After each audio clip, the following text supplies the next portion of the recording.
এরা কিন্তু বিএনপির প্রতীক নিয়ে নির্বাচন করতে রাজি আছে, কিন্তু যদি তাদেরকে বলেন যে বিএনপিতে যোগ দাও তাইলে রাজি নাই। একমাত্র বড় দল এখন মানে নির্বাচন করলে বিএনপির বিজয় মোটামুটি নিশ্চিত।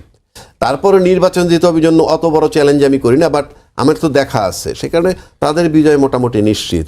আর বিএনপির ঘাড়ে বন্দুক রেখে যারা বিএনপির প্রতীক নিয়ে নির্বাচন করার সুযোগটা পাইতো, এর আগে পেয়েছিল যারা, আজকে সেই সুযোগটা নাই। সুতরাং আপনি আলটিমেটলি আপনি যখনই গিয়ে বলবেন ওইটা বলবেন যে আমার বিএনপি সমর্থিত তারে ভোট দেওয়া, গিয়ে যখন দেখবে তার মার্কা কলম, ওগুলা পিপল উইল ফরগেট ইট। ওই কাজেই তাদের এখন চেহারা। কারণ হলো আমি বলি, গত 8 মাস যে সংস্কার এবং ঐক্যমত্যের কমিশন হয়েছিল, সেখানে যে সমস্ত দল গিয়া ওখানে কথা বলেছে, তারা কিন্তু নির্বাচনের পর তারেক রহমান সাহেব তো দূরের কথা, ওই হেলাল উদ্দিন সাহেব এমপি হইলেও ওই কিনার দিয়েও যেতে পারবে না। বাট সংস্কার এবং ঐক্যমত্যের নামে তারা যে হারে গিয়ে ওখানে বসছে এবং কথাবার্তায় মনে হচ্ছে তারাই দেশটা চালায়।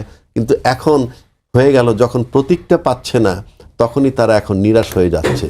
সুতরাং সময়ের ব্যবধানে, এবং এদেরকে কেন দল নিত সবসময়, কারণ এরা ওপিনিয়ন দিলে আর কিছু না হোক ডিস্টার্বিং ওপিনিয়ন তারা দিতে পারে।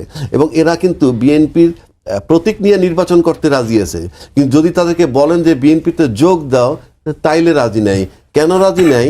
এই বড় দলের মধ্যে যদি ছোট দল ঢুকে যায় তারা ম্লান হয়ে যাবে। সে কারণে বাইরে থেকে সবসময় ওই বড় দল একটা সুবিধা নিতে চায়, অতীতেও নিছে। এবার দুর্ভাগ্য যে ইলেকশন কমিশনটা কঠিন সিদ্ধান্ত নিয়ে নিছে যে রাজ্জাকি সাহেব বিএনপি যদি সাপোর্ট নিয়েও দাঁড়ায়, প্রতীক হইল তার নিজের প্রতীক। তো এটা একটা বেকায়দা হয়েছে। সুতরাং